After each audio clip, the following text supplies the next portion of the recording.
Hello students, welcome to chemistry classes. आज के इस वीडियो में हम बात करेंगे नॉन आइडियल सॉल्यूशंस या रियल सॉल्यूशंस की, जिन्हें हिंदी में अनादर्श विलयन या वास्तविक विलयन कहते हैं।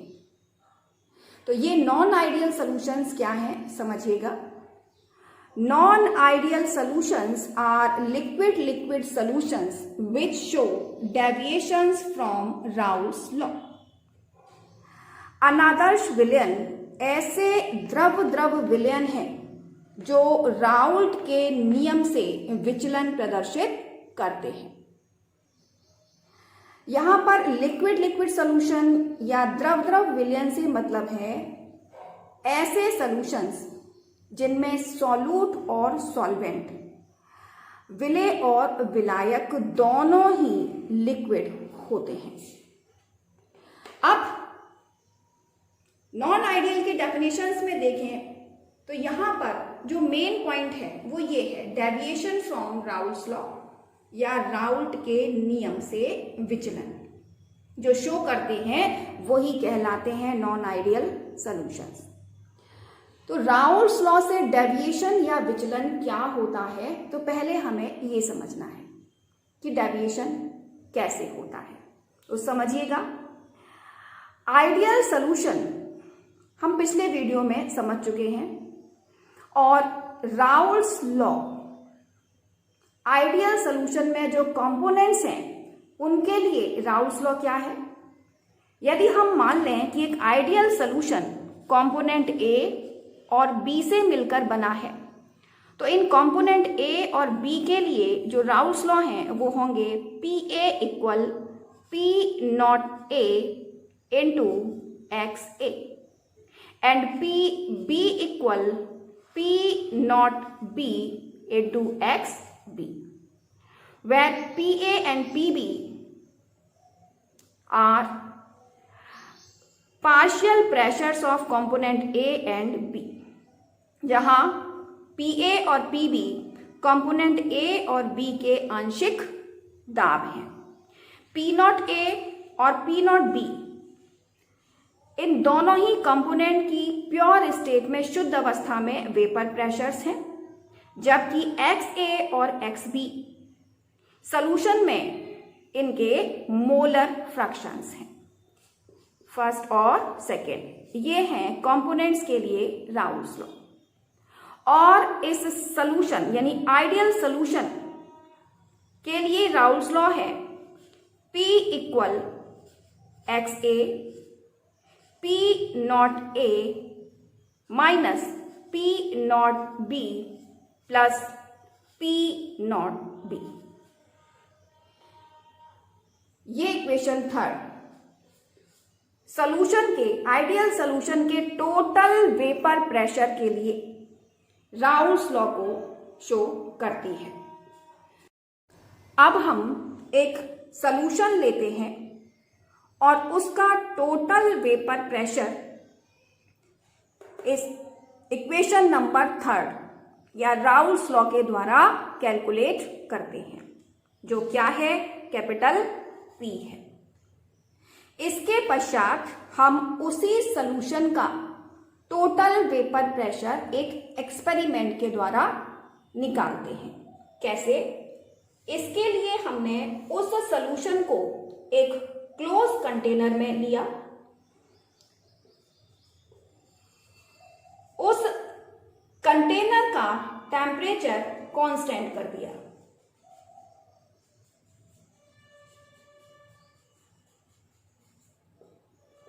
और कंटेनर के अंदर की एयर को बाहर निकाल दिया, वैक्यूम पंप से बाहर निकाल दिया और कंटेनर के अंदर वैक्यूम या निर्वात क्रिएट कर दिया।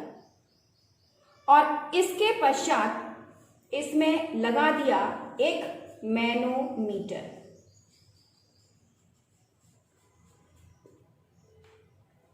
धीरे धीरे इसमें लिक्विड का या सॉल्यूशन का वेपोराइजेशन होने लगता है और वेपोराइजेशन होने के साथ में कंडेंसेशन प्रोसेस भी स्टार्ट हो जाता है। ये वेपोराइजेशन या इवेपोरेशन कहते हैं इसको। और कंडेंसेशन, ये सब मैं आपको वेपर प्रेशर वाले वीडियो में समझा चुकी हूं।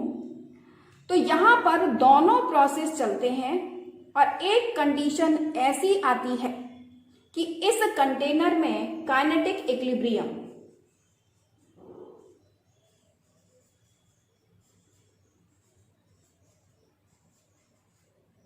एग्जिस्ट हो जाती है या गतिक साम्यावस्था स्थापित हो जाती है। इस अवस्था में इस कंटेनर के अंदर इस लिक्विड का वेपर प्रेशर कांस्टेंट हो जाता है। इस कांस्टेंट वेपर प्रेशर को हम मैनोमीटर के द्वारा नोट कर लेते हैं। जो वेपर प्रेशर हमने इस एक्सपेरिमेंट में मैनोमीटर के द्वारा नोट किया है, माना वो प्रेशर है P एक्चुअल। P एक्चुअल यानी कि P वास्तविक। वास्तविक क्यों कहा गया? क्योंकि जो एक्सपेरिमेंट के द्वारा हम वेपर प्रेशर निकालते हैं सॉल्यूशन का, वो ही उस सॉल्यूशन का वास्तविक वेपर प्रेशर होता है, जिसे हम वास्तविक कह लें या एक्सपेरिमेंटल वैल्यू कह लें।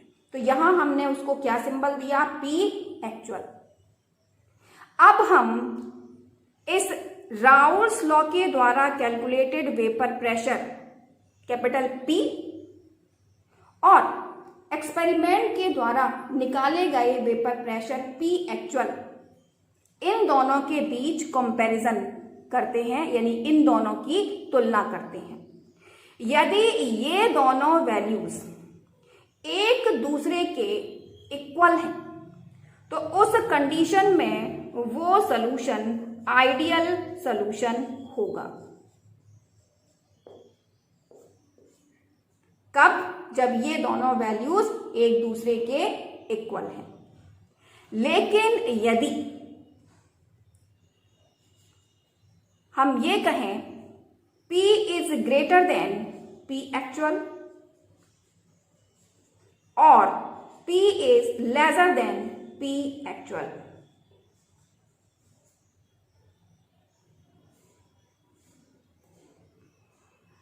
तो इस कंडीशन में हम कहते हैं कि सॉल्यूशन का वास्तविक वाष्प दाब या actual vapour pressure Raoult's law के द्वारा कैलकुलेटेड वेपर प्रेशर से या तो कम होगा या ज्यादा होगा।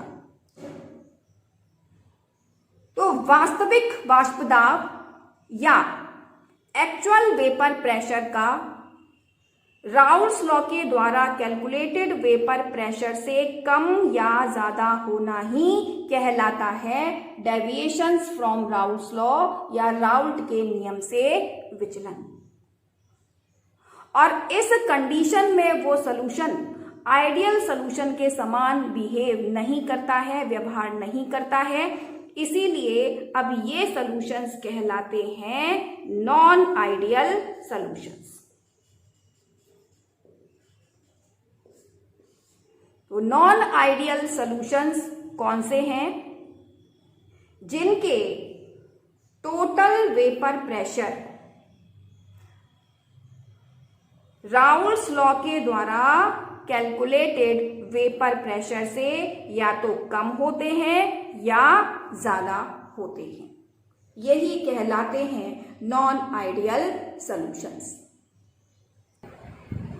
अब हम बात करते हैं types of non ideal solutions की। तो नॉन आइडियल सॉल्यूशंस दो प्रकार के होते हैं।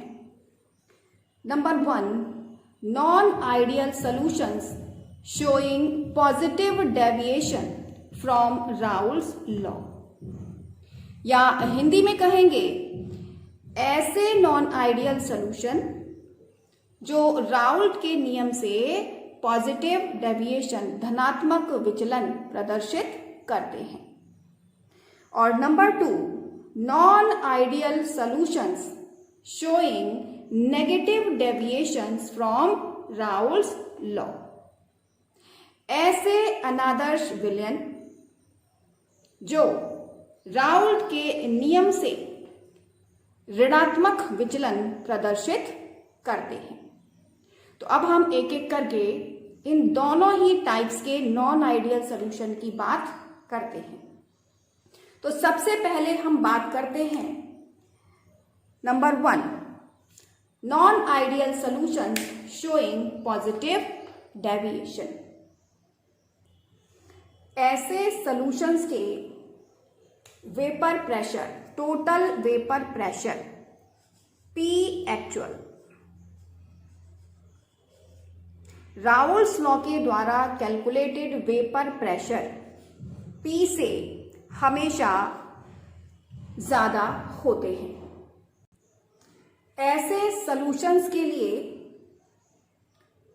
जो कंपोनेंट हैं उन कंपोनेंट के वेपर प्रेशर भी राउल्स लॉ के द्वारा कैलकुलेटेड वेपर प्रेशर से अधिक होते हैं। तो ऐसे नॉन आइडियल सॉल्यूशंस के लिए यदि हम वेपर प्रेशर और मोल फ्रैक्शन के बीच ग्राफ प्लॉट करते हैं और उस ग्राफ की आइडियल सॉल्यूशन के लिए जो वेपर प्रेशर कर्व मिलते हैं उन कर्व से उनका कंपैरिजन करते हैं, तो हम क्या देखते हैं कि नॉन आइडियल सॉल्यूशन के जो कंपोनेंट्स के वेपर प्रेशर कर्व हैं वो आइडियल बिहेवियर प्रदर्शित करने वाली स्ट्रेट लाइन या सीधी लाइन से ऊपर उठ जाते हैं। ये इस ग्राफ में जो ये डॉटेड लाइंस हैं ये शो करती हैं आइडियल बिहेवियर को या आदर्श व्यवहार को। ये डॉटेड लाइंस, ये 3 डॉटेड लाइन है, ये एक डॉटेड लाइन है किसके लिए, ये है वेपर प्रेशर शो करती है कंपोनेंट बी के लिए जिसे हम पार्शियल वेपर प्रेशर कहते हैं।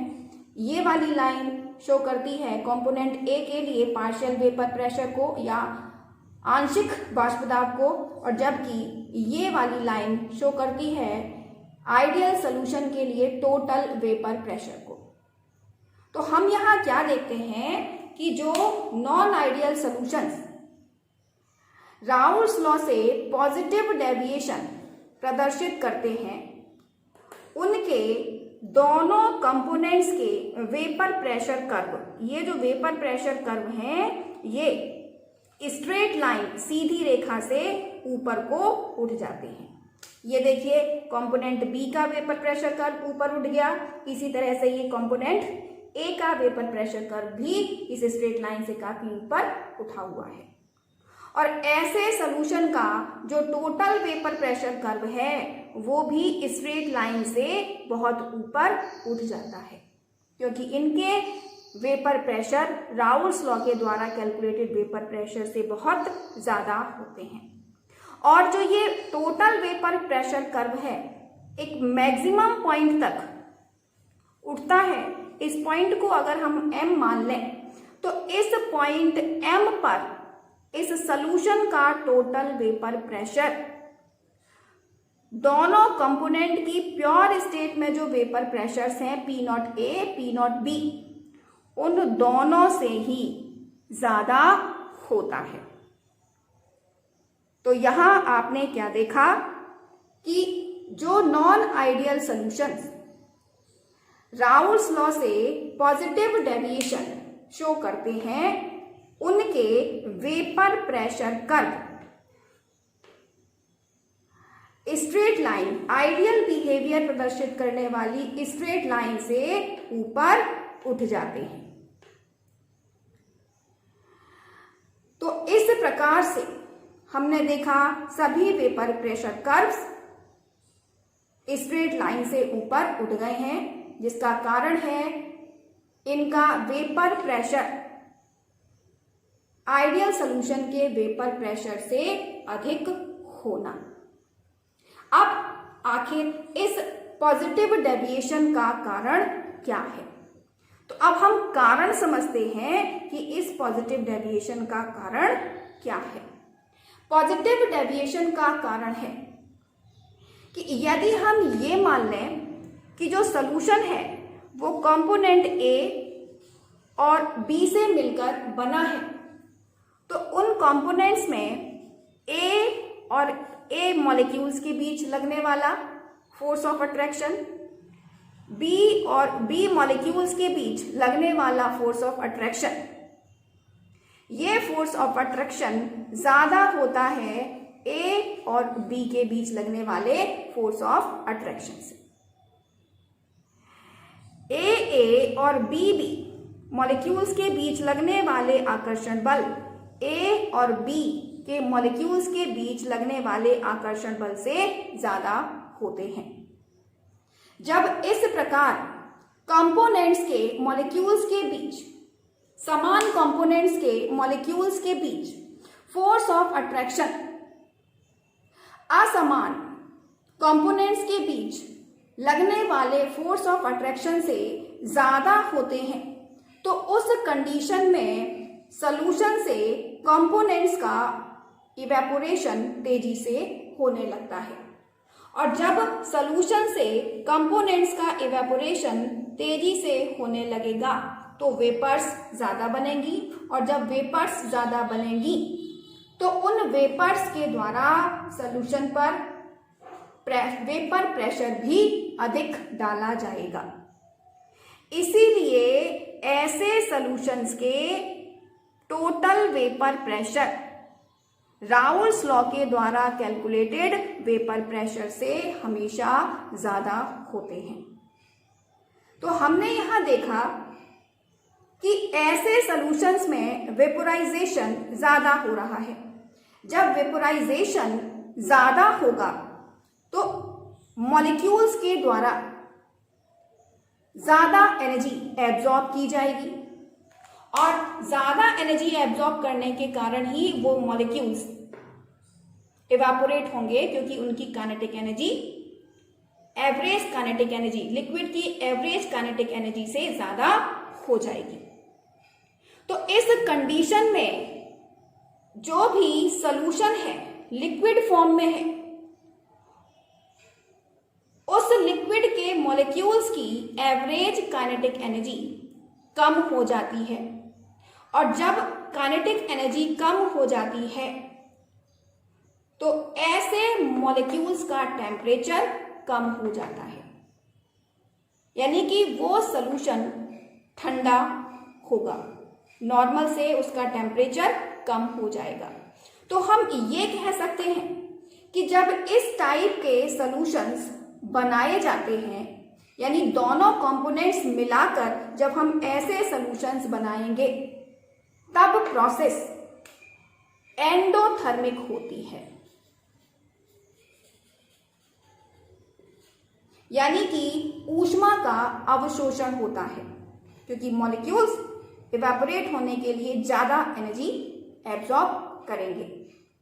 एंडोथर्मिक प्रोसेस होने के कारण लिक्विड के मॉलिक्यूल्स की एनर्जी कम हो जाएगी, और लिक्विड का जो टेम्परेचर है वो डिपेंड करता है सॉल्यूशन के मॉलिक्यूल्स की इंटरनल एनर्जी पर। तो एनर्जी कम होने पर सॉल्यूशन का टेम्परेचर भी कम हो जाएगा, यानी वो सॉल्यूशन ठंडा हो जाएगा।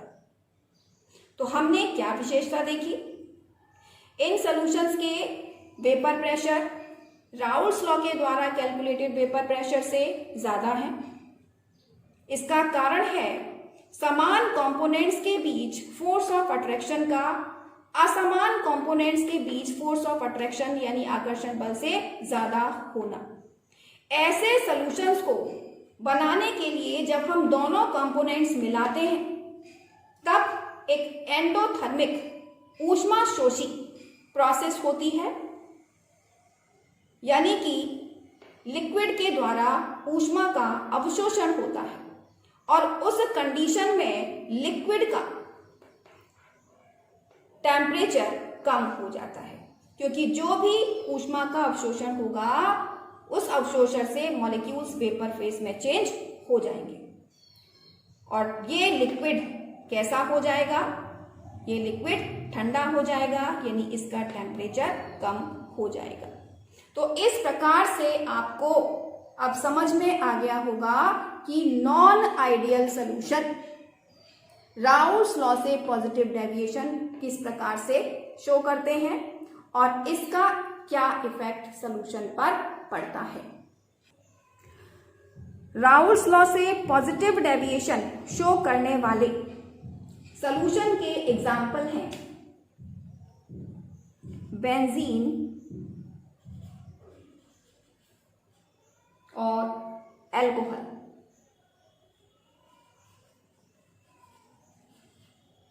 इन दोनों को मिलाएं तो फर्स्ट टाइप का नॉन आइडियल सॉल्यूशन बनेगा क्लोरोफॉर्म और अल्कोहल। इन दोनों का सॉल्यूशन भी पॉजिटिव डेविएशन शो करता है। बेंजीन और एसीटोन ये भी पॉजिटिव डेविएशन शो करता है। तो ये एग्जाम्पल हैं जो पॉजिटिव डेविएशन राउल्स लॉ से शो करते हैं। अब हम बात करते हैं ऐसे नॉन आइडियल सॉल्यूशंस की जो राउल्स लॉ से नेगेटिव डेविएशन शो करते हैं। ऐसे सॉल्यूशन के लिए टोटल वेपर प्रेशर या पी एक्चुअल राउल्स लॉ के द्वारा कैलकुलेटेड वेपर प्रेशर P से कम होते हैं। वेपर प्रेशर कम होते हैं और इनके कंपोनेंट्स के भी वेपर प्रेशर राउल्स लॉ के द्वारा कैलकुलेटेड वेपर प्रेशर से कम होते हैं। अब यदि हम ऐसे नॉन आइडियल सॉल्यूशन के वेपर प्रेशर के लिए ग्राफ प्लॉट करें किस किस के बीच, मोल फ्रैक्शन और वेपर प्रेशर के बीच, और उन वेपर प्रेशर कर्व्स की तुलना आइडियल बिहेवियर प्रदर्शित करने वाले वेपर प्रेशर कर्व से करें तो हम क्या पाते हैं कि नॉन आइडियल सॉल्यूशन के दोनों ही कंपोनेंट्स के vapour pressure curve ideal behaviour show करने वाली स्ट्रेट लाइन से नीचे की ओर झुक जाते हैं। क्या देखा हमने कि कंपोनेंट के जो वेपर प्रेशर कर्व हैं वो आइडियल बिहेवियर प्रदर्शित करने वाली स्ट्रेट लाइन से नीचे की ओर झुके हुए हैं। ये कंपोनेंट बी का है और ये वाला कंपोनेंट ए के लिए है जो आइडियल बिहेवियर शो करने वाली स्ट्रेट लाइन से नीचे की ओर झुके हुए हैं। और अगर हम टोटल वेपर प्रेशर कर्व देखें तो वह भी इस स्ट्रेट लाइन से जो आइडियल बिहेवियर को शो कर रही है इस स्ट्रेट लाइन से बहुत नीचे की ओर झुका हुआ है और इतना नीचे झुक जाता है कि इसमें एक मिनिमम पॉइंट हमको मिलता है और इस मिनिमम पॉइंट पर अगर हम सॉल्यूशन का वेपर प्रेशर देखें, टोटल वेपर प्रेशर देखें, तो वो टोटल वेपर प्रेशर दोनों कंपोनेंट की प्योर स्टेट में वेपर प्रेशर से कम होता है।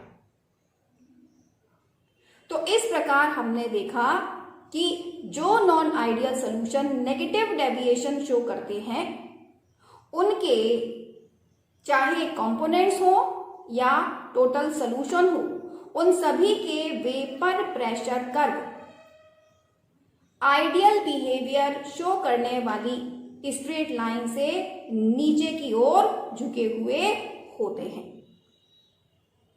अब इस नेगेटिव डेविएशन का कारण क्या है? तो नेगेटिव डेविएशन का जो कारण है वो जस्ट पॉजिटिव डेविएशन का ऑपोजिट है। क्या कारण है कि ऐसे सॉल्यूशंस में A force of attraction, B force of attraction ये कम होता है ए और बी कंपोनेंट के मॉलिक्यूल्स के बीच लगने वाले फोर्स ऑफ अट्रैक्शन से। तो हम ये कह सकते हैं कि जब हम कंपोनेंट ए और बी मिलाकर सॉल्यूशन बनाते हैं तो वो दोनों कंपोनेंट्स आपस में जुड़ने लगते हैं, फिर चाहे वो हाइड्रोजन बॉन्डिंग हो या किसी और टाइप का वॉन्डरवॉल फोर्स हो। क्योंकि वो आपस में जुड़ने लगते हैं, फोर्स ऑफ अट्रैक्शन उनके बीच ज्यादा है, तो जुड़ने के कारण अब सॉल्यूशन से कंपोनेंट्स का वेपोराइजेशन कम हो जाता है, क्योंकि अब कंपोनेंट्स अलग अलग नहीं है। जब कंपोनेंट्स के मॉलिक्यूल्स का वेपोराइजेशन कम हो जाएगा, यानी कि कम वेपर्स बनेगी, तो उस कंडीशन में उन वेपर्स के द्वारा डाला गया सॉल्यूशन पर वेपर प्रेशर भी कम होगा, और वेपर प्रेशर कम होने के कारण ही ये सॉल्यूशन राउल्स लॉ से नेगेटिव डेविएशन शो करते हैं। और ऐसे सॉल्यूशन बनाने के लिए जब हम दो कंपोनेंट मिलाते हैं और जब नॉन आइडियल सॉल्यूशन बनाते हैं तो इस प्रोसेस में हीट रिलीज होती है, ऊष्मा उत्पन्न होती है, यानी कि प्रोसेस होता है एक्सोथर्मिक। एक्सोथर्मिक प्रोसेस में हीट निकलने के कारण क्या होगा, जो सॉल्यूशन है उसका टेम्परेचर बढ़ जाएगा, यानी कि वो हीट अप हो जाएगा, गर्म हो जाएगा।